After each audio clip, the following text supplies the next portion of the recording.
Good evening, Auburn fans. I'm Miles Baranow. I'm here with Michael Neislick and Brandon Marcello.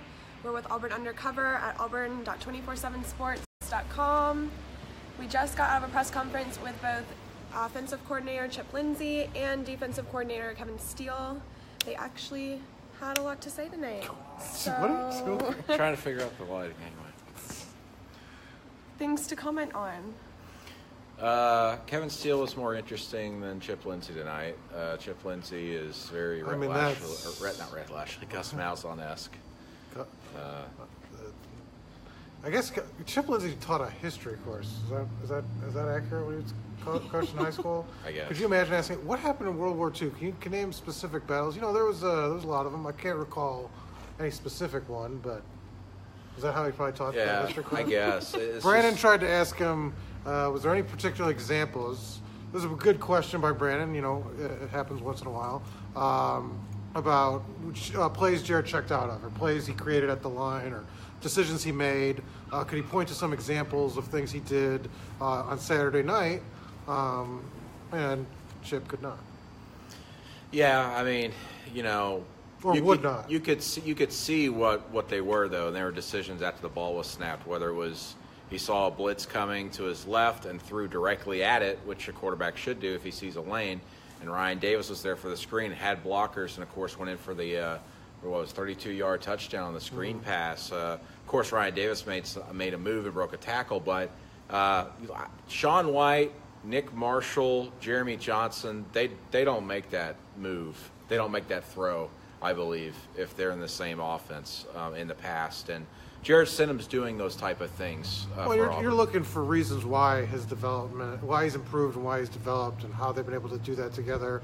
And that remains a mystery because all Chip will say is he's smart. Well, he was smart when he got here, and he was smart 3 months ago. But Chip just won't kind of provide. You know, it's a frustrating part of it just because you're trying to get some kind of context for the improvements he's made because, you know, these things didn't happen against LSU or Clemson and didn't get it. But Kevin Steele's great, so. Yeah, Kevin Steele was great. Actually, I caught Chip Lindsey outside, asked for another question unrelated to anything, and Jared Stidham was actually walking down the hallway and started doing a Chip Lindsey impression behind Chip Lindsey. It was and what was it involved? It was just, hey, I'm Chip Lindsey. He sounded very, very Southern. It was stereotypical Southern accent, but it was pretty good. And it's just I think the contrast is greater when Chip goes after Kevin, and you could ask Kevin like about a game that he coached in like 1984, and he's talking about Colorado, he'll tell you Nebraska like tonight. What the weather was, what play 5 was. I mean, he's got like examples and memory. Yeah. It's just all down. I'm sure Chip Lindsey does too, but he just doesn't want to say it because he's afraid he'll say too much. And Gus Malzahn will go, "Don't do that." Anyway, but the big thing today, though, is goodness gracious, Auburn just absolutely shellacked Georgia last night. I don't think no one expected that, except for maybe the hardcorest of hardcore Auburn fans, or maybe a player or two in the locker room when they're watching film, going, "Oh, we could do this, we could do that. Maybe we could score 30 or 40 on these guys." Right.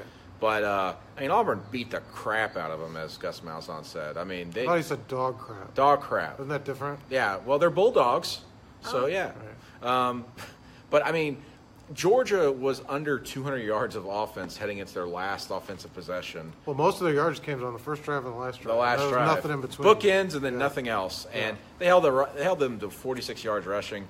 Nick Chubb and Sonny Michel looked like a couple of freshmen who had never played football before. Not necessarily because they were making mistakes, but because Auburn's defensive line and the linebackers and even the secondary were just dominating. And the thing was the stat that stands out the most to me after all these stats were thrown at you. I asked Kevin Steele was asked tonight, "Hey, how many missed tackles you guys have?" He was talking about how good they were, and he said 4 or 5.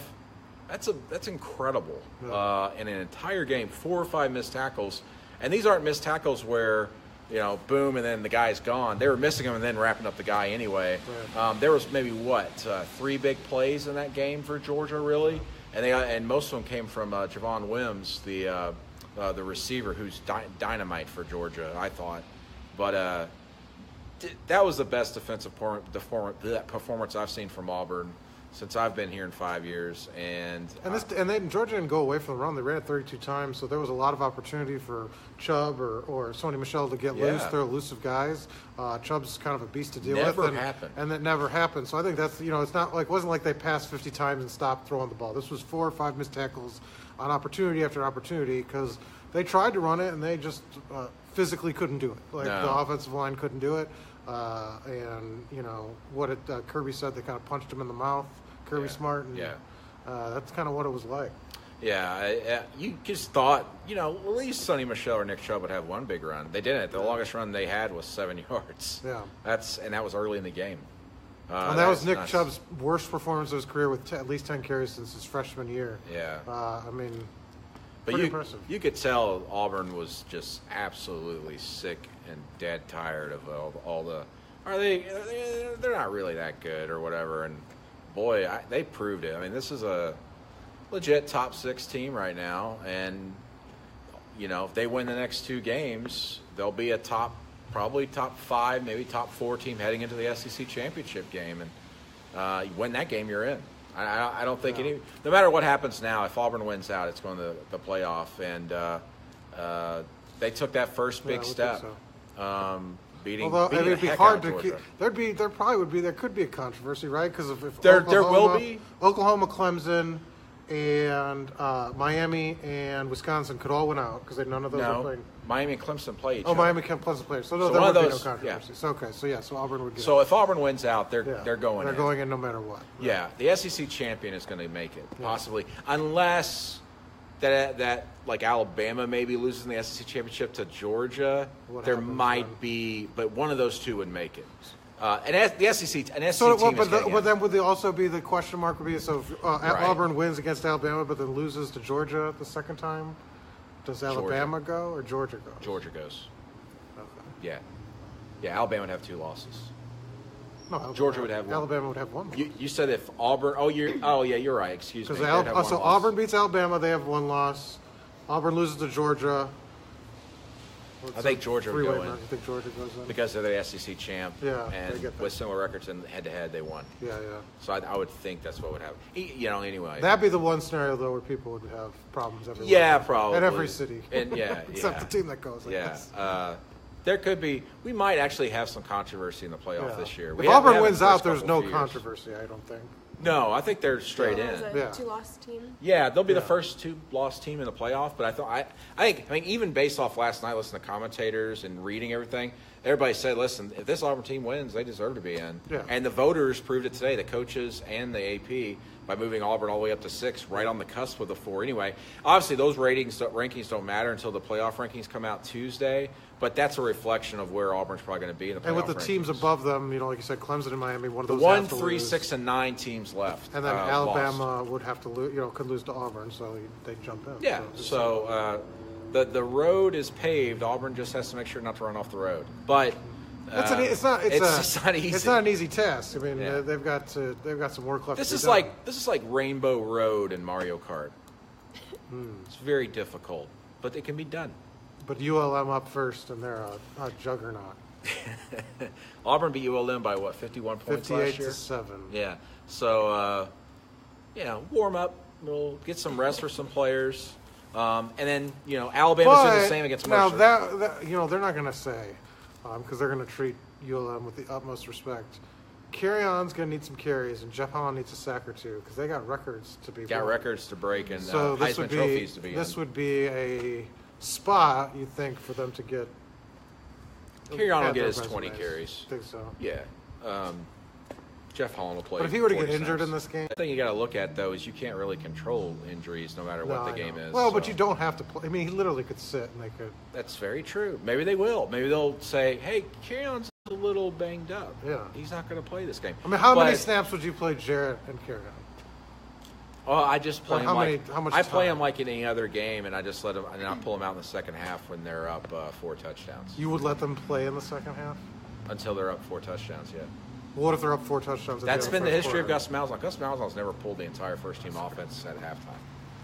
That's just even going back, I believe, to the Samford game before they played Alabama in 2013. That's similar. I don't remember what the score of that game against ULM was in the first half, but I don't either. If it's like But 40 points, I don't know how you play them. I'll say this: if I remember in 13 correctly, the Sanford game was actually kind of close, like going into halftime. It wasn't like a complete blowout, but it ended up being a blowout. But Kerryon Johnson made a good point last night about injuries. Actually, now that you mention it, he said that if you don't go into a game completely aware and if you're going through the motions, you're more liable to get injured that way than playing your ass off. But you're more likely to get injured playing football. Well, I than you are understand that, not playing but football. I mean that's a discussion for the coaches to have. Does that raise concern for Saturday then, since it's more of a? I think you have to watch everybody. There's no reason to. There's no especially reason with it being an early to morning play. game. Yeah, 11 o'clock. Oh, is it? Play the guys at half at most and get them the heck out. I mean, of there. I'd probably do the same thing, but Gus Malzahn's shown in the past that he just doesn't do that. He like you like saw 4 touchdowns is like that. his I mean, barrier. all and maybe they're up 35-0 at halftime, and he goes, okay, that's enough. all the Auburn fans had to hold their breath there, and again in that Georgia game for a second when Kerryon Johnson got that late hit.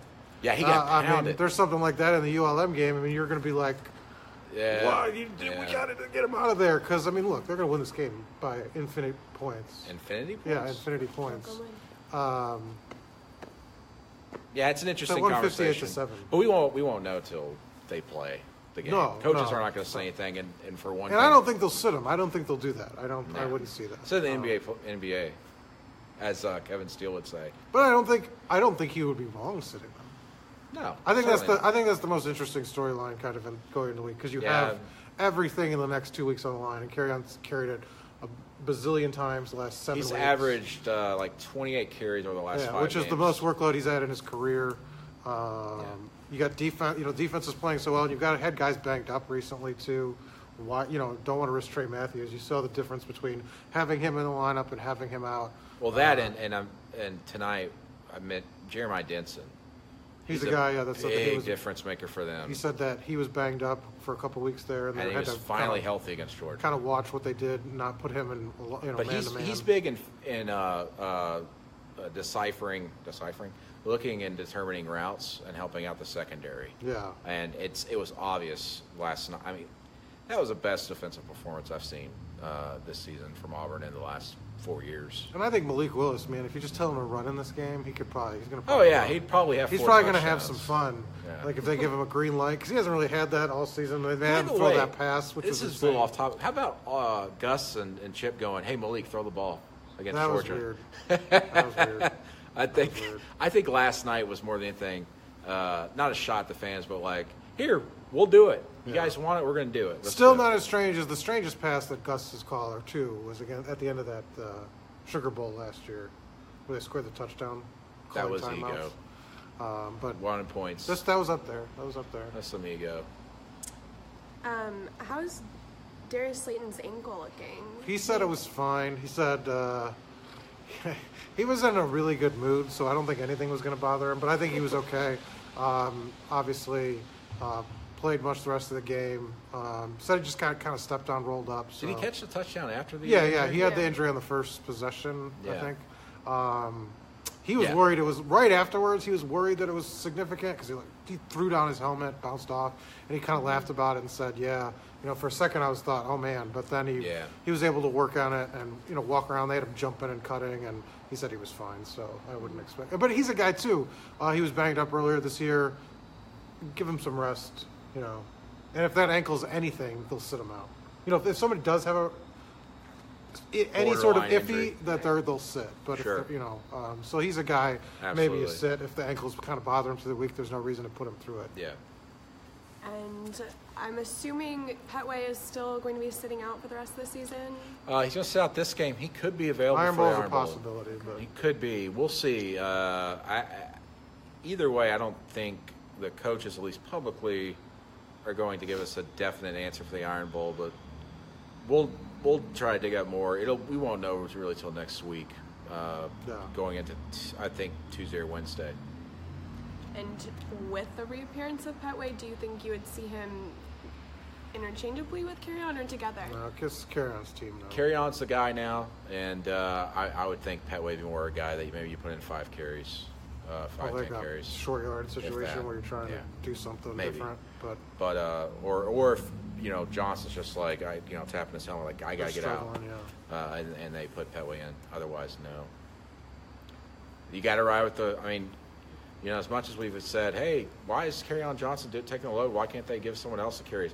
Kerryon's done well with it. He hasn't slowed down before, and because of it. And in fact, he's looked stronger late in games. And that's the model that Gus Malzahn's followed with his great running backs he's had. But I think the question is more, why did they stick with him when they were up big on games where they could have given less than his load? That's the model Gus Malzahn's always run here. I know. I'm just saying the criticism is not why his carry. It's the situations, not the model. He's never going to change. Situation. You might as well be talking to a statue expecting it to talk back. Well, if Kerryon gets 32 carries this week, I'm sure fans will have some questions. Yeah. If the game's close, maybe that's why. Maybe they won't. But if the game's close, then they'll have other questions. If it's a 63-2 game, and Kerryon carries it 45 times, and he has that's when we'd be like, what the heck are you doing? And do you expect to see Kerryon here next season? Or Yeah, that's going to be the tough one. That'll be interesting. Running backs, we all know, are like kind of not as a hot commodity in the NFL as much, really. And he's a guy that wasn't talked about at all previously, Yeah. so you don't really know how he's kind of evaluated. I mean, he did have a long injury history too, so that'd be an issue. That could be something, but it'll be a question he's not going to answer until after the year, and then we might not ever get to talk to him again. So. Yeah. And do you think maybe perhaps a Heisman win could impact that decision? I don't think he'll win it. He could go to New York as a finalist if he has a very strong performance against Bama. Well, I think there's a lot of ifs. They have to win out, I think, and he has to play really, really, really. He has pretty much have to do what Trey Mason did down the stretch 4 years ago. That'd be fair. But if it's just like 100-yard games and they still win out, I don't. Because really, if you think about Trey Mason, he didn't get on the Heisman radar until right after the SEC championship game. Yeah. Everybody's like, "Whoa!" Well, that's the record in carries still, right? In an SEC championship game. No, I think for Auburn, isn't it? It would.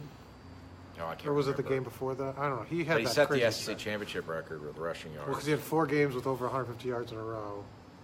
That was the first time since Bo, and then Petway did it last year. It was the first time since Jackson. How about Bo Jackson tweeting today? Yeah, he was Did at you the see that? game. Did you see that? Yeah, That was kind of he's weird. talking about the how's our shoe leather taste or something like that. It's Yeah. pretty funny. But Iron Bowl's gonna be star-studded. We can't look Tim- ahead. Ooh, yeah. We can't look ahead of the Iron Bowl. Tim Cook. I've Cook's grabbed gonna that be there. stove before, and it was hot, and it burned my hand. I needed a bandage for it. That's what Kevin Steele said today. No one so. wants to look forward Tim Cook's to going to be that. there. I'm sure Cam Newton, if he can, will be there. Bo Jackson will be there. Charles Barkley will probably be there. There'll be a lot of Cam Newton folks. could be playing. Yeah, that's what I'm saying. He's got a But game, you know. He's got a- he comes to Auburn still. got some other He stuff came, going he came 4 years ago. Yeah. Could come. I don't know what their schedule is. Bama's Charles looking- Barkley will be there because it's going to put his statue up. Oh, I didn't They know still that. going to do that? They're having his appreciation night the Friday before, so unless they're going to do it separately, I've asked people would they consider delaying it. I've been told no, but things could change. A lot going on in basketball right now. Things could change. Do you think Auburn will take advantage of some of those Bama injuries? They're looking pretty beat up lately. Bama's got a lot of hurt linebackers. The defense struggled a little bit against Mississippi State. I'm sure Alabama's going to try their best against Mercer as well this week to get healthy before The other Iron half Bowl. of Mercer's iron. Yeah, the other half. So That's I exciting. think they're going to, we'll see. But Mississippi State, I want to say they put a blueprint out, but they showed that you can run against Alabama and right up the middle, and that's Auburn's strength right now. But that was the closest game Alabama's had since what? Florida State, Texas A&M, Texas A&M. that was just like 2 weeks ago. But that Texas A&M game wasn't that close. I think it was they 14, and they were kind of up the whole game, right? That was never in doubt, was it, in the second half? Not really. Neither was Florida State. So I They mean, beat but that them was by the closest 17. game. So I mean, like that. Remember, Gus said you need adversity to survive. So maybe this wasn't a good thing for Auburn. Also, Alabama was coming off a pretty emotional game against LSU last week. Don't underestimate Those two that. teams beat each other up pretty good. Yeah. So it'll be different here in 2 weeks, 13 days. There'll be another CBS game. Most No, likely. certainly it's got to be. Nice. 2:30 atmosphere. I kind of wish the game was on Friday that week. Friday. They used to do that every now and again. I like the 6 o'clock for a big game. I think the atmosphere is better under the lights. But 2010 game was a Friday, I believe. Was it? Back in Tuscaloosa. I'm not shaving the the can beard. back. I'm not shaving the beard for Auburn. Do we have any news on athletic directors? Jay Jacobs has Jay been Jacobs, very active on Jacobs, social media. It doesn't mean a whole lot, I guess, but Jay Jacobs was on the sideline about half hour before the game. Stephen Leith arrived on the sideline half an hour game. The two did not, the twain did not meet. They did not, it's like two invisible force fields between them. I don't think they're on each other's Christmas card list. I What do don't you think, think Brandon? so. Yes, no? No. You know, Jay Jacobs has a Christmas card list like for beat writers. Does he really? Yeah, I've never been on it. But you were at the Board of Trustees. Did you find anything out interesting at the Board of They're going Trustees? to hire someone very quickly, Steve Leith said, and they're announced their committee this week. We already know that Kim Evans, former women's golf coach, is on it. Might be the only person with like direct ties. They're to the athletics announcing it this department. week, they said? That's what I said. I didn't, well, you kind of mumbled that. Okay, all right. So we'll see. They'll hire someone quickly. Stephen Leith already has some people in mind. The committee, I am certain, will interview one or two people, and then the decision will be made, and there will be a hire. And I expect that person will be in place by SEC Championship weekend. And Stephen Leith declined to talk to the media? Is that... He did. ESPN cornered him, and he just said, hey, I'm not talking, blah, blah, blah. Most of those questions, though, are not necessarily dealing with the AD search. It's dealing with what's going on with Bruce Pearl right now and the rumors surrounding him, and also the report, and others have been reporting, including us, that Bruce Pearl's in a little bit of hot water with Auburn's internal investigation as far as cooperation. And it's going to be an interesting week for basketball. It's always an interesting week at Auburn, but it's going to be an interesting week, especially for basketball. We'll see. Could be some news there. We will see, because they've got that huge matchup against Indiana State. Indiana State beat the crud Wednesday, out of Thursday. Indiana. Yeah. How many did. 3-pointers they hit? I don't know, but they won handily. Indiana was booed, I think, on their own home Like court. 90 to wasn't 69, the Yeah. debut of the Archie it? Miller. When will Wiley era. play? That's to If be ever? determined. If ever, that's a possibility. Oh, he'll play again He will. professionally Oh. somewhere. Zing, I don't think that's what the question was directed at. That's looking more likely to me than him playing again at Auburn. But we'll see. Listen, we don't know. They don't know. No one knows. Interesting question. Has anything changed with Jarrett's ability to audible out of plays? I don't think so, no. He's just making better decisions once this ball snapped. I'll say that. I don't think he's audibly at all. That's still not a thing in Gus Malzahn / Chip Lindsey's offense. Yeah. One more question, then we got a podcast. So if you have anything else, tweet it. B Marcello Questions? or B Marshall or B Marcelli. Someone's asking about the play where Ryan Davis caught the pass for a touchdown. Do you think that was something that Jarrett had to make a last-minute decision on? Mm-hmm. That was one of those plays where he saw the blitz coming. He had options. Screen pass was set up there if he needed it, and the blitz was coming from that direction, so he quick release threw it in the face of that blitz, and obviously because of the blitz on that side of the field, there was no one available to go pick up Ryan Davis, and Ryan Davis caught the football, ran upfield, broke one tackle in the middle of the field, and pounded his way into the end zone for a 32-yard touchdown. That was Jarrett Stidham. After the snap, making an adjustment and quickly doing so, noticing the blitz. And that's what veteran QB's got to do and help them out. Brandon Fettuccine. That's good. That's good. New. All right. All right. Well, Tuesday, we've got another press conference. Playoff rankings. Do y'all expect us to be right around 6 still? I'd say 6 or 7. Yeah. Probably somewhere in there. It's possible they could be 7. It's possible. But like we said, it doesn't matter, because if Auburn wins out, they'll be in the playoff. And that's the only way they'll be in the playoff. So they have to win out. All right. All right, guys. Follow us on Auburn 24/7 Sports on social media and check out auburnundercover.com. We'll see you Tuesday.